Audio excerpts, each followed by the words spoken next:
وأنا أتكلم إليكم.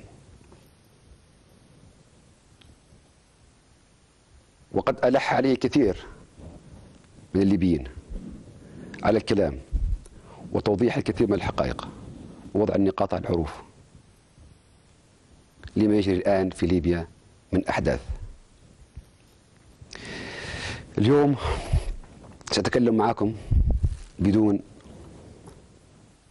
ورقة مكتوبة أو خطاب مكتوب، أو نتكلم معكم بلغة حتى عربية فصحى. اليوم سأتكلم معكم باللهجة الليبية، وسأخاطبكم مباشرة كفرد من أفراد هذا الشعب الليبي، وسأكون ارتجاليا في كلمتي، وحتى الأفكار والنقاط غير مجهزة ومعدة مسبقا، لأن هذا حديث من القلب والعقل.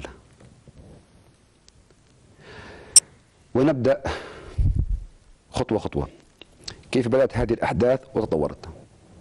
كلنا نعرف أن المنطقة تمر بزلزال وبعاصفة، عاصفة التغيير، عاصفة الديمقراطية، عاصفة التحرر، نسميها ما شئنا، ولكن هذه المنطقة تمر بتغييرات كبيرة كما كنا نتوقع منذ مدة طويلة، أن هذا الجزء من العالم لابد أن يتم فيه تغييرات كبيرة، إن لم تأتي من الحكومات والأنظمة تأتي من الشعوب، وهذا ما رأيناه في كثير من الدول العربية.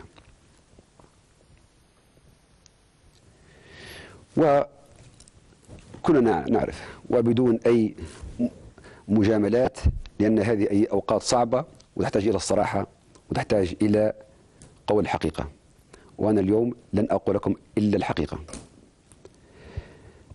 نحن نعرف أن هناك عناصر معارضة تعيش في الخارج، وعندهم الكثير من الأصدقاء والأعوان الناس اللي مرتبطة معها في الداخل، وهذا شيء مستر. ليبيا هناك ناس معارضين، وبدأوا في تقليد ما حدث في مصر واستعمال ما يسمى بثورة الفيسبوك، وتم استغلال حدث 17 فبراير، الحادثة المؤسفة أمام القنصلية الإيطالية، الناس اللي يعني حاولوا احتلال القنصلية الإيطالية، والشرطة الغير مدربة أطلقت النار عليهم وماتوا، معروفة القصة يعني. فهم في مجموعة من الناس اللي عايشة في الخارج وجزء من الداخل، فقرروا أن يعني الآن نبدأ في حملة وننطلق من هذا التاريخ، على أساس أن توصل البلاد إليه في تونس ومصر، وهذا هم موجود في الانترنت وفي الايميلات وفي الفيسبوك وفي حملتهم الإعلامية. فكانت الدولة هنا والأجهزة الأمنية متيقظة هذا الموضوع، فقامت بعمل استباقي قبل يوم 17 فبراير، وقبضت على بعض المنظمين الإخوان اللي كانوا ينظموا في تلك المظاهرة. بعدها تطور الحدث إلى مسيرات صغيرة، ثم تطورت اشتباكات بين مواطنين ومواطنين، ثم حصل إطلاق نار، مات كم شخص، أصبح العنف ضد الشرطة، أصبح الهدف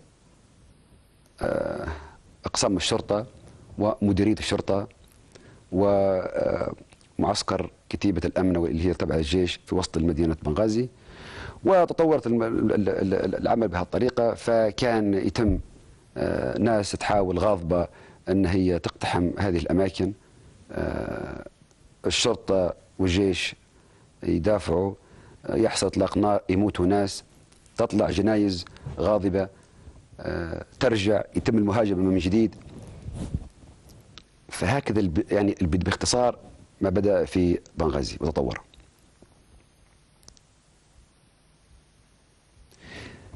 تطور إلى أن أصبح ما عليه الآن من فتنة كبرى وحركة انفصالية وتهديد ليس فقط اللحمة الوطنية والوحدة الوطنية لليبيا كأمة وكدولة.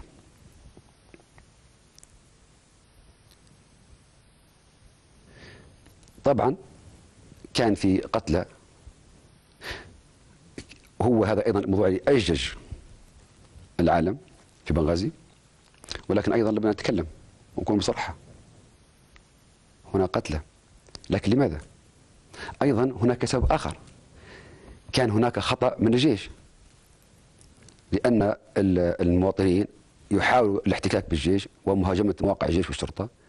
هؤلاء يكونوا في وضع عصبي ويكونوا في وضع نفسي يعني صعب، وخاصة قوات الجيش هي غير مدربة على قمع الشغب ومواجهة الجماهير، فيقوموا بإطلاق النار يصيروا موتى.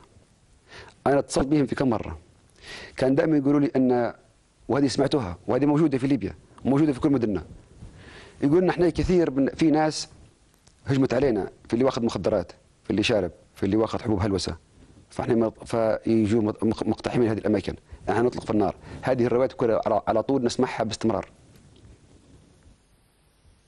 عدد القتلى لما يوصل 14 في بنغازي في البيضاء، 84 في بنغازي كمجموع، نرى وسائل الإعلام أيضا في نفس الوقت تكبر، وكثير من الأشخاص يزيدوا.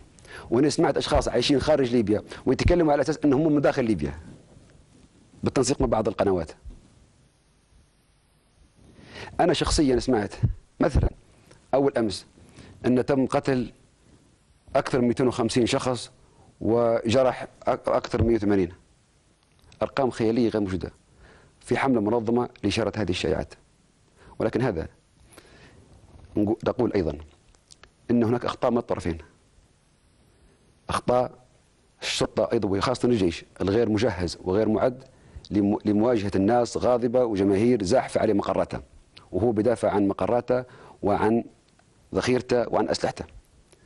وأيضا الناس من حقها لأنها غاضبة وزاعلة لأن في موت وفي كذا. فكل طرف عنده روايته وكل طرف يتهم في الآخر. لكن للأسف المحصلة أن هناك أبناء ليبيا ماتوا، وهنا المأساة، بغض النظر عن روايات الجيش والشرطة وروايات المواطنين. وأيضا هناك في المنتصف أشخاص ووكالات أنباء ووسائل إعلام تبالغ وتكذب وتزيد، وهذا كله عارفين الكلام.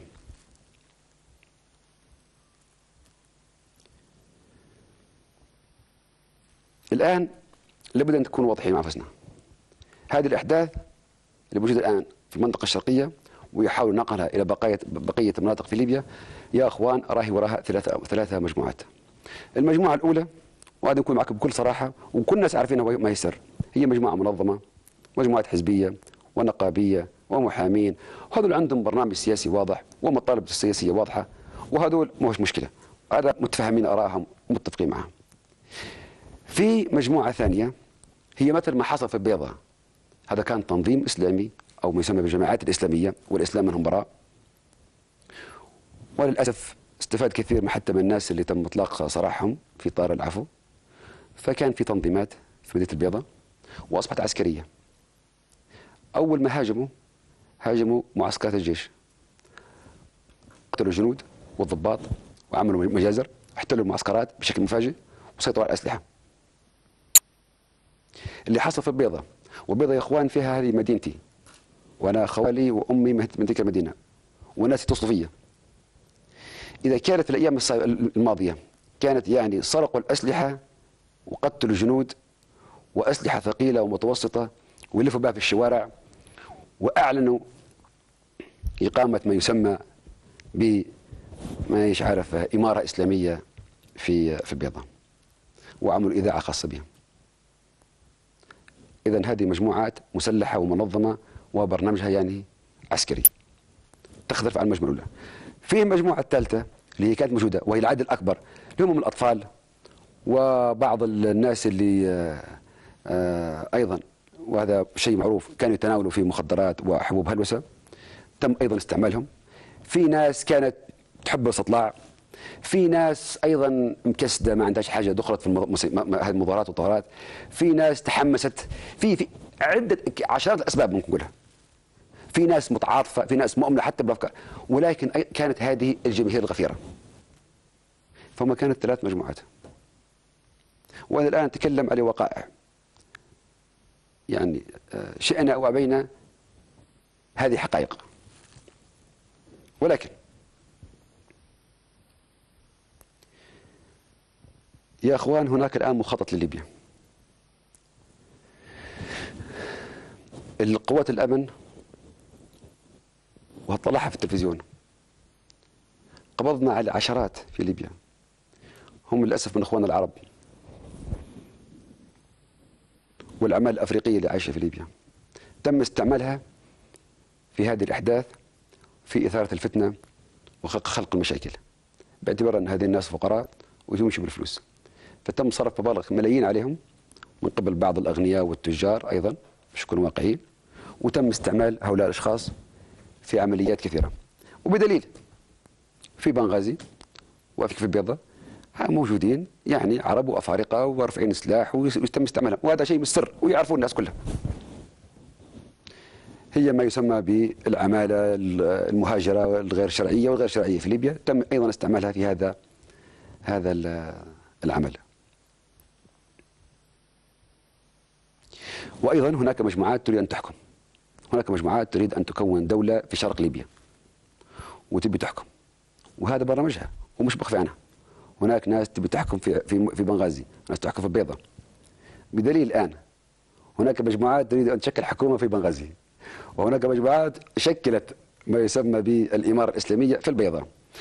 وطلع شخص آخر وأعلن عن نفسه أمس ولا اليوم وقال أنا أمير جمهورية درنا الإسلامية.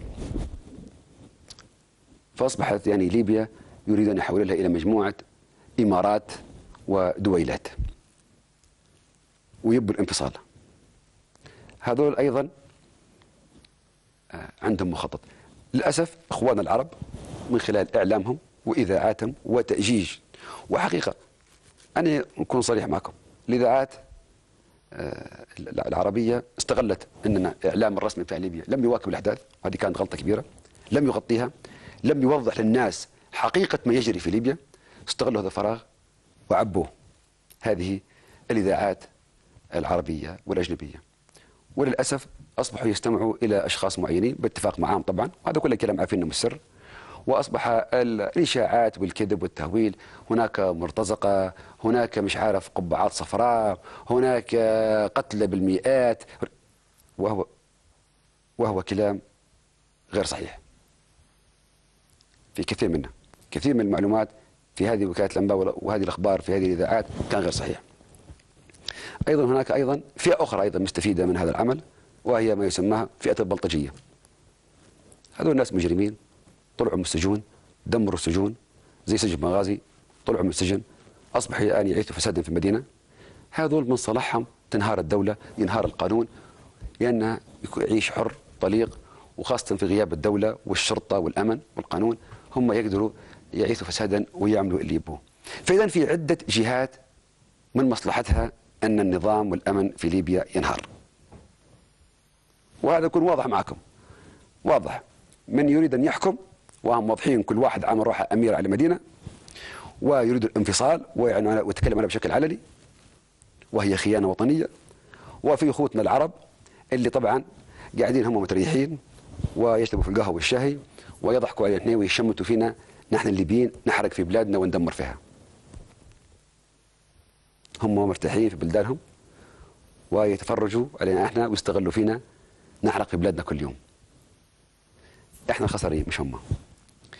اما المجرمين اللي الان اوريدي موجودين في الشارع، يعني هذا ليس سر، والناس كلها عرفته، والناس كلها تتكلم عليه، والعائلات واصدقائنا واصحابنا كلهم بلغونا. هم الان مسيطرين على الشارع، والان عندهم اسلحه ويعيثون فسادا في الارض. اذا القصه في غايه الخطوره. القصه يا اخوان هي اكبر، بان الشعب الليبي والشباب الصغار المتحمس نطلع في برنامج نريد ان نقلد ما حصل في تونس ومصر. وهنا ارجوكم انتباه، ليبيا ليست تونس ومصر، وما ياخذش الشباب الحماس وياخذ الحماس ونبوا نقلده.